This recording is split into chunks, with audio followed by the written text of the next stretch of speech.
আজ ছিল হচ্ছে আমার এক মামার মেয়ের জন্মদিন। 5 বছরের জন্মদিন ছিল ওর। তো আমরা বিকেল বিকেল মামা বাড়িতে গেছিলাম। আমার বিকেল থেকে অনেকগুলো টিউশন পড়ানো ছিল।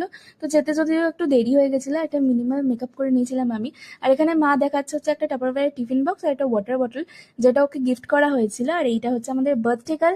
কি সুন্দর একটা জামা পরেছে দেখো। আমি ওকে বলছিলাম যে একটু ঘুরে ঘুরে দেখাতো, দেখি কিরকম ঘোরে। আর এখানে হচ্ছে সব মামা বাড়ির লোকেরা, যদিও এটা 10%, ঠিক আছে, এর থেকে আরো অনেক প্রচুর লোক রয়েছে আমাদের মা বাড়িতে, যাদের সবাইকে ভাইফোঁটাতে দেখা যায়। তো তারপরেও কেকটা কাট করে নিচ্ছিল, আর কেকটাও খুব সুন্দর ছিল। আর এগুলো তো ম্যান্ডেটরি, এগুলো মানে আমরা অনেকগুলো ভাই বোন, তো এইসব খুনসুটি চলতেই থাকে সবার মধ্যে। তারপরে ডিনারে ছিল হচ্ছে চিকেন বিরিয়ানি আর চিকেন চাপ, যেটা আমার সব মাসিরা মিলে বানিয়েছিল, আর দারুণ বানিয়েছিল। জাস্ট খেতে না মানে ফাটাফাটি হয়েছিল। তো তারপরে সবার সাথে দেখা করে সবাইকে টাটা বলে আবার বাড়ির পথে রওনা হয়েছিলাম, কারণ পরের দিন সকালে আবার পড়ানো ছিল। তো ব্লগটা ভালো লাগলে একটা লাইক করে দিও, চ্যানেলটা সাবস্ক্রাইব করে দিও। টাটা।